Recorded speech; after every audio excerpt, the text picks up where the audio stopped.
Good day, everyone. This is Christine Pagirigan, and we are here at CBCP News Conversations. So, right now, we will be talking about, of course, a very timely topic.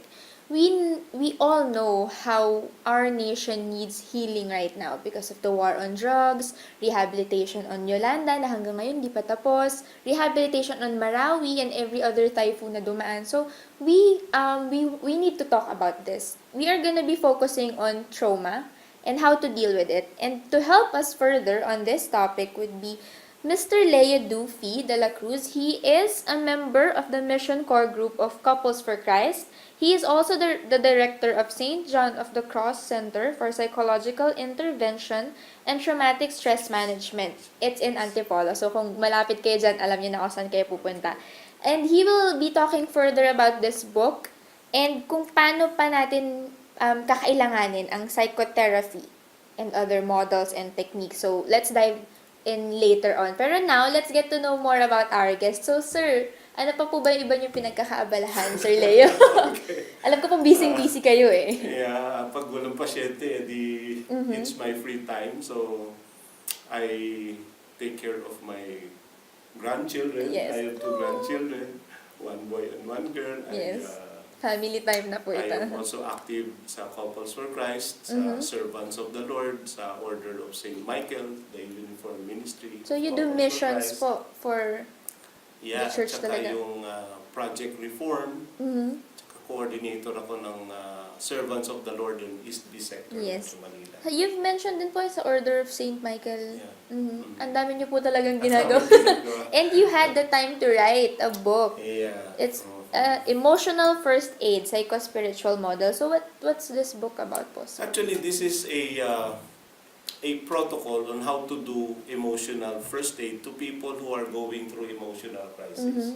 What is good is that this can be done by anyone. You don't need to be a psychologist Yes, okay. or a counselor to be able to do this. What is important is you go through the protocol and then you can do it. So Because, pag nabasa niyo po siya, medyo kaya niyo nang magtulong, more or less. Pero you offer trainings Yeah. Oo. and seminars about this. Basic training, and then there is a further training if you want to be a facilitator or a resource speaker. So we see kasi po right now, no, sobrang daming traumatic na nangyayari.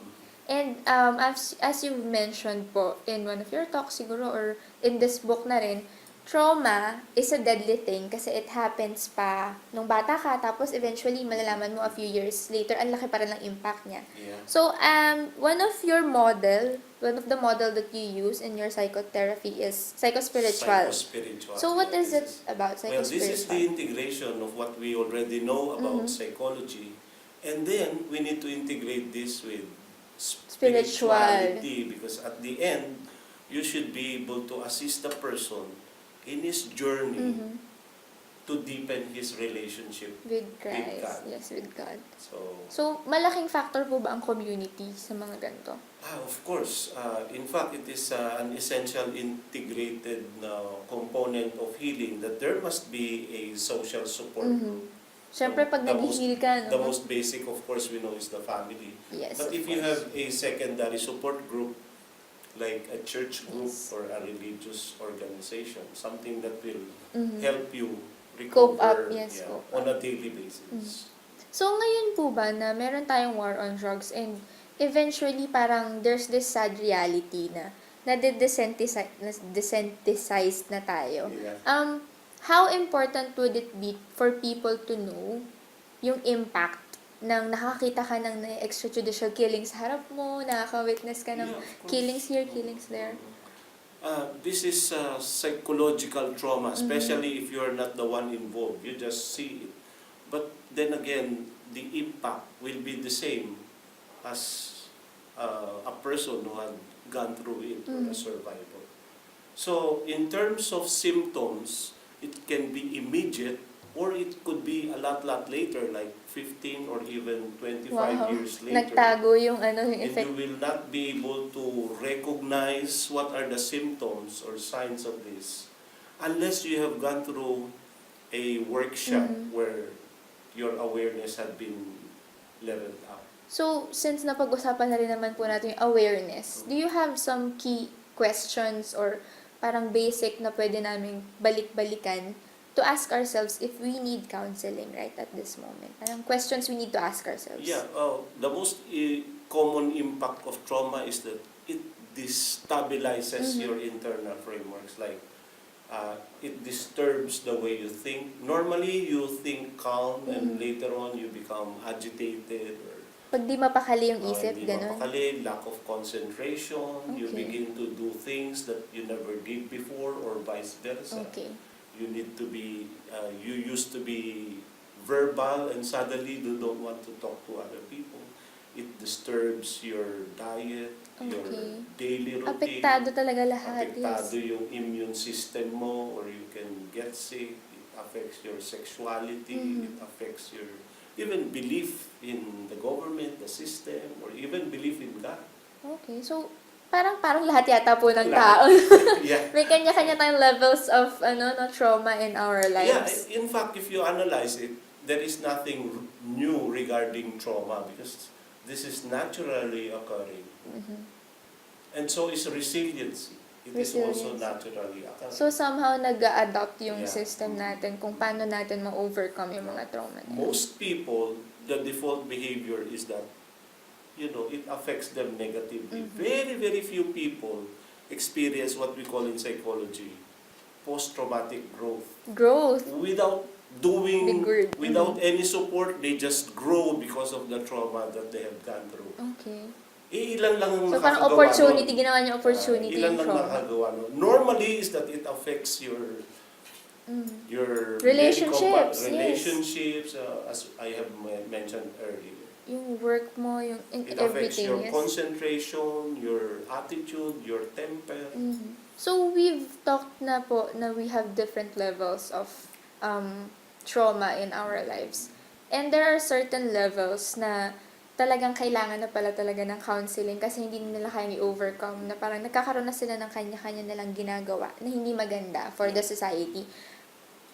Who can they approach? Parang there's this norm na parang pag nag-approach ka ng psychiatrist, ay, ganito, ganyan. Di ba parang meron na siyang negative effect? How can we overcome that thinking po? Well, basically there are two schools. I mean, personally, since I am a clinical psychologist, most of these traumatic events can be handled using psychotherapy. Okay. While there is another discipline na pagka meron kang ganong experience, they go into pharmaceutical intervention. Oh, So, gamot. So, you take in this and Pero take hindi in ba, that. di ba scary siya kasi baka maging dependent. Yeah, so ganun.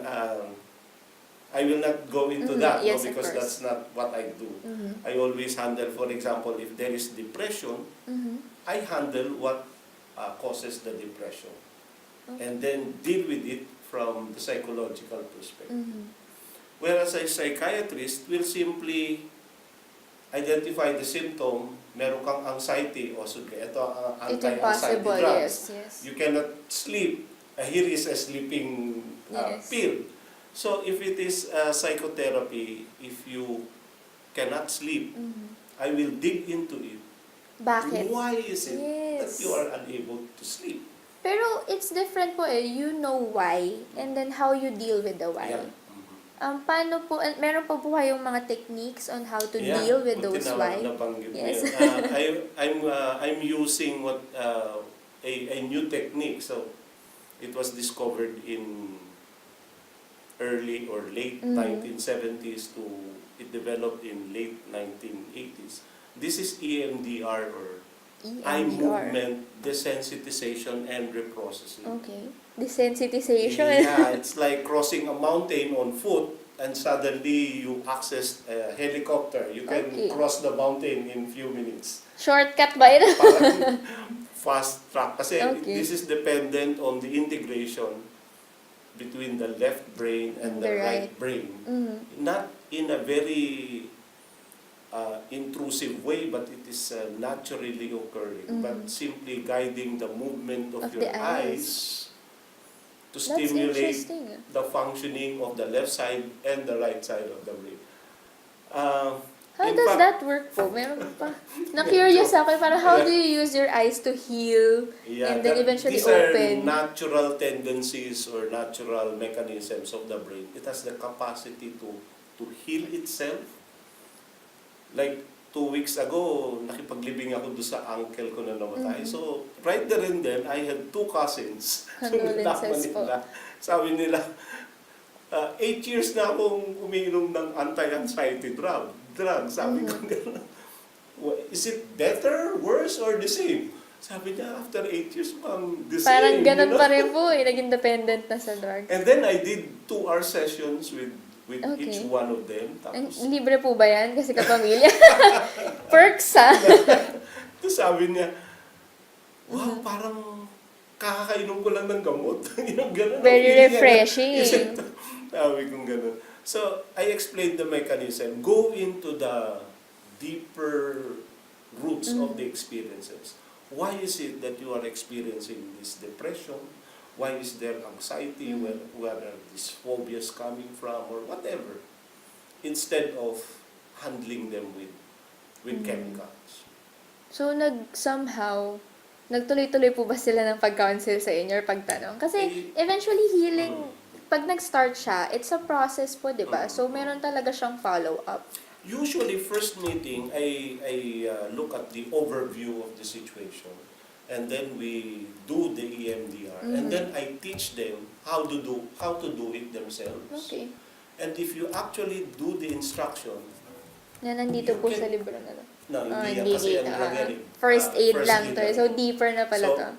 basically, if you do the assignments, and this is what you do, this, and that, if you follow that, you actually don't need to have second session Okay. if you do it correctly. So, meron ka ng self-sustaining So I activities. explained the theory, how does it work, why is it that you feel better after talking to me for 1 hour, nawala Yung bigat na nararamdaman, depression yes. mo, or suddenly you see a better view of looking at yourself, the future, and the world. So how to maintain it? So in-explain ko rin. Okay. So, meron pala tayong simple ways and then itong first aid kit. Ngayon, pasok po tayo, ano yung importance naman ng spirituality? Kasi, we can have counseling na psychology lang talaga yung tinatakel, Yeah. yung scientific ang Yeah. tinatarget. Ano po yung role ng spirituality? Kasi diba psycho-spiritual yung target natin dito na Yeah, therapy. to answer that question, I will explain to you the cover of this book. So, this is the human heart that has hardened because of trauma. So, tumigas na yung puso natin, naging bato. It's a broken piece of rock. And psychology is something like the adhesive that you put in. Band-aid lang. Band-aid lang siya. The one that truly heals is the hand of Christ. Jesus Christ, and we recognize wounded. because of his nail mark. He is the one That actually who heals. heals our inner hurts. Now, siguro it is the combination of both, but basically, it's God's grace that you are Yes. able to Heal. access healing. And that you do not only heal the person, but to make the person a lot better than before the crisis. Oh, growth talaga. So no? talagang spiritual deepening. Yes. So kaya yung people who have undergone severe traumatic experiences, like it eventually ends up with PTSD or post-traumatic stress disorder, I lead them to another pathway. I call it also PTSD, post-traumatic spiritual deepening. Oh, Diba? spiritual Sakto siya. deepening. Coining So, terms yeah, tayo yeah, yeah. So, ngayon naman po, we know how important it is, ano? And based on our conversation, it reveals na we have one thing in common eh. Each and every one of us experience this. Tapos kanya-kanya lang po tayo ng processing, kung paano natin siya hinahandle. What if, for instance, meron po ako kunyaring friend na he or she is undergoing traumatic depression, ganyan, downfall na talaga ng life niya because of these instances na nangyari in the past. Pero she doesn't want to consult anyone na hindi niya kaibigan. Pero she confides with me. Parang how do I handle those kinds of situations? Kasi di ba meron yung mga friends na yung parang gusto ko na mamatay, tapos hindi mo alam kung paano mo sila i-handle. What can you Well, be you need to tip? explain it to them that there are really people who Can do yes. this as a professional. Like, pag nasira yung Electric fan, kunyari. electric fan, huwag mo na try na buting-buting. Dalhin mo na lang kaya sa Mechanic. repair. Talagang that's what they do. No? The danger is that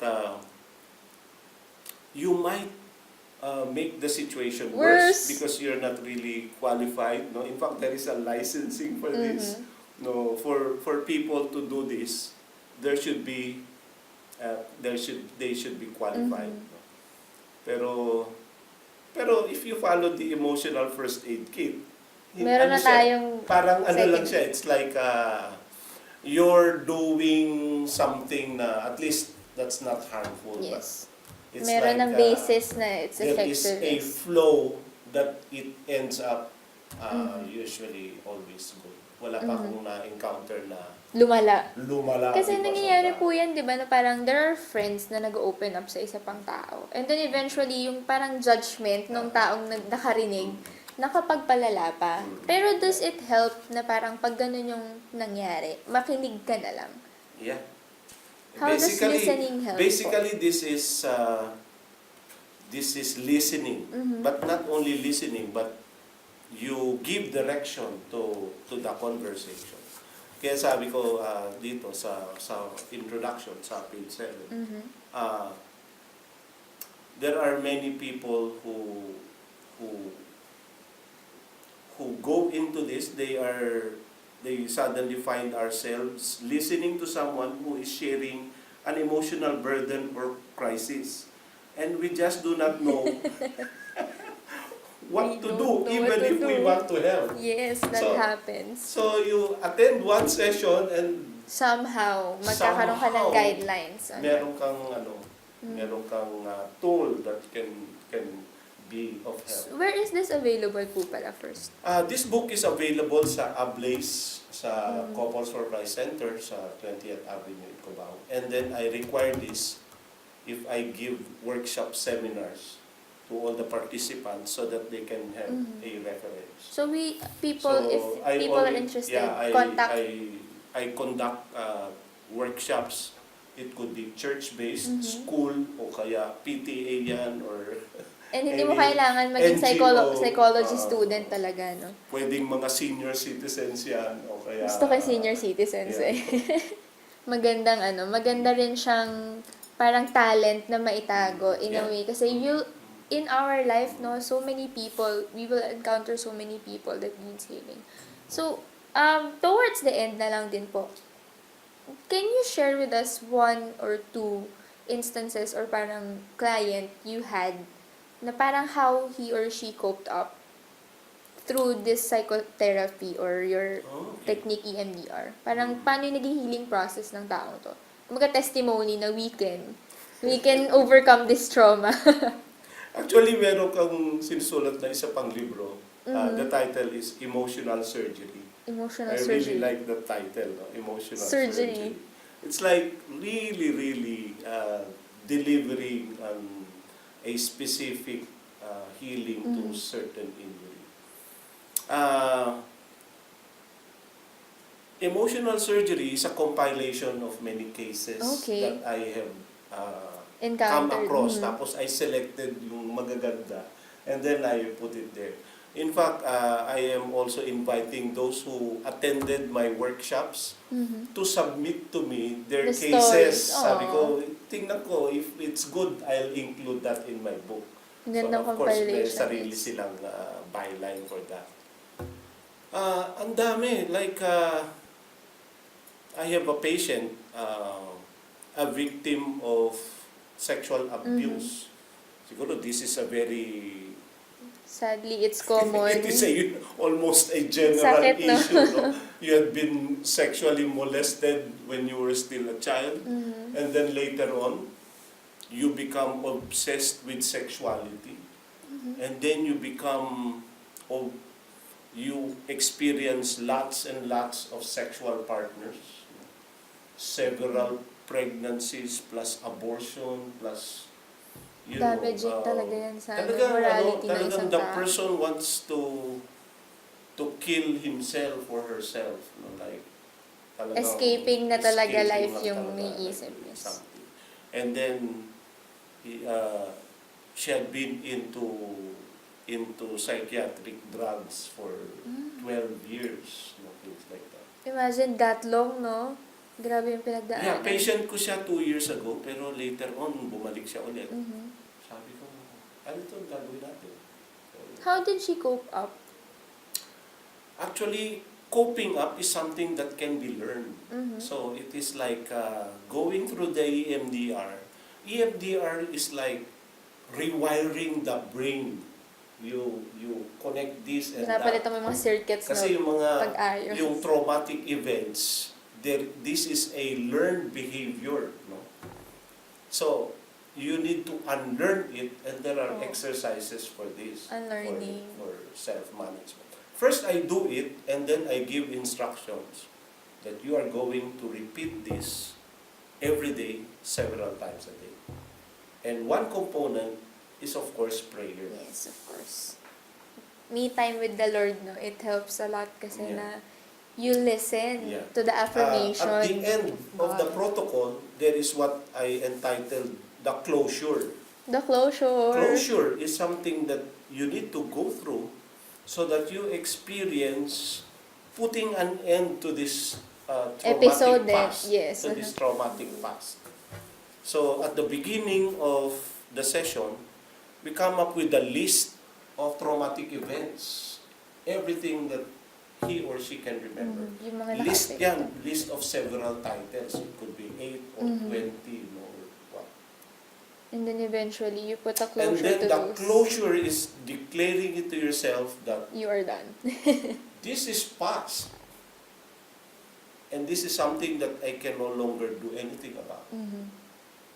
Now is present, and this is something that we can do something. Yes. And plus the future, of course. It is Looking something that I forward. can, Look forward to and be excited about. yeah, and really to become a lot better person than before the incident. Yes. So, what is the application of this technique?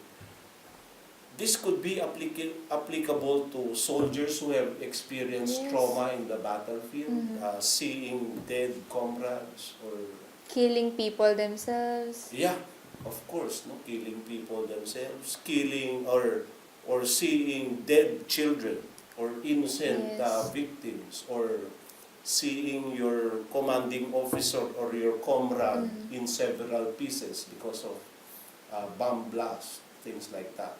It could be people in the medical field. Yes, of course. This is what we call vicarious traumatization.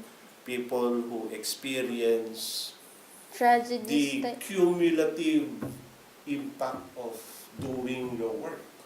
Oh, overwork. Yeah, Possible pa work-related, pala. work-related trauma. Like Okay. even journalists, Yes. yung photojournalism. You're taking Covering pictures, this, o kaya you are a photographer of the Soko. Sabi mo, sanay na ako eh. How about victims po of typhoons and earthquakes? Of course, victims of typhoons, victims of rape, torture, kidnapping, you name it. As long as there is trauma, this is applicable. Yes. Or betrayal, Rejection, simpleng rejection bullying. issues, bullying, or yung victim ng pyramiding schemes, o kaya mga vehicular accidents. Yes. Or you're driving a car and then you stop because somebody is crossing. Paglampas niya, nabangga siya ng isang jeep, right before your eyes. Okay. You will also be traumatized. So, in a very sobrang worse daming setup. possibilities pala po. No? So, it's important talaga to be aware and to be ready to face these people. There is a new branch of psychology now which is called psychotraumatology. It Psychotraumatology. is a specific branch of psychology that For deals with trauma trauma. victims. Is that The because napapansin po mechanism. yung lawak or dami Oh, ng yeah. tao? and yung need for Yeah. that kind of treatment. Yeah. Mm. So, So for me, it made sense to me by integrating psychology, psychotherapy, psychotraumatology, EMDR, and spirituality. yes, of course. Spirituality. It's very helpful and very healthy for the person and the client. Isa pa yung mga people who are in abroad, yung mga migrants, no? OFWs, the loneliness. So loneliness, you deal with hearing news about what is going on in the Philippines or what happened to your relatives in distant lands. So, this is trauma that is taking place on a daily basis. Yes. So, mga firemen, mga Police, mga yes, the people police. working in the jail management. The priests who listen to confession. Yeah, It's and very, priest who bigat. has been, even priests In who the past. are perpetrators of sexual molestation. But actually, I look at it as a symptom rather than a cause itself. Yes. In fact, drug addiction is also something like that. I can tell you straight that drug addiction is not a problem. It is a symptom of a deeper problem, which is relationship in the family. Poverty. Yeah. Poverty is just one, of course, no? But about relationship, tanungin mo yung yung Drug mga addicts. drugs. Why are you into drugs? How did it start? And then they will cry and start talking about rejection within the family, relationship with the father, things Doon like talaga that. nag-root. Yes. So if the family disintegrates from within, members of the family will go out and seek for Other acceptance, negative, yes. acceptance, where they can express their sentiments, they can express their views, Feelings, yes. Their feelings, emotions. ideas, because the family is no longer the tahanan. You know, tahanan is the place where you Comfort, you yes. tahan, you stop crying. You Aww. know? Parang ganon. Nawala na yung comfort dun sa Nawala na comfort yung zone mo comfort. talaga. No? So, we have different stories and different issues and instances. But again, katulad ng sabi natin kanina, we have this in common. Meron tayong mga traumatic experience. We just differ on how we process and deal with things. So, for all the people, since meron tayong different levels naman po, what can you say or what's your message of hope, of healing? What do you want to tell the people? Yung mga nagsisik, yung mga hindi aware sa pinagdadaanan nila. Yeah, just never give up, because trauma, as I have said, is a universal experience. It is even during ancient times, people are traumatized of their experiences in all sorts. Wala naman talagang bagong trauma. Everything has been there. What is important is for us to learn that there is a new way and a positive way of handling trauma. Yes. And this positive way is a pathway wherein it should strengthen us as a people, as a community, as humanity, that we don't cut corners by solving problems, by killing the perpetrators of trauma. Like if there is marital infidelity, we kill the unfaithful spouse. If there is Ouch. drug addiction, we kill the victims as well as drug lords. And so, we do not judge people, we just provide help, that there is a way that is discovered by a combination of psychology, spirituality, and new things that are available in science. And that this can come cheap. You don't have to spend a fortune to spend in these expensive drugs. No? Yeah, there is hope. There is hope. So how can people contact you, sir, if they are interested? I can give you my contact number. Yes. My number is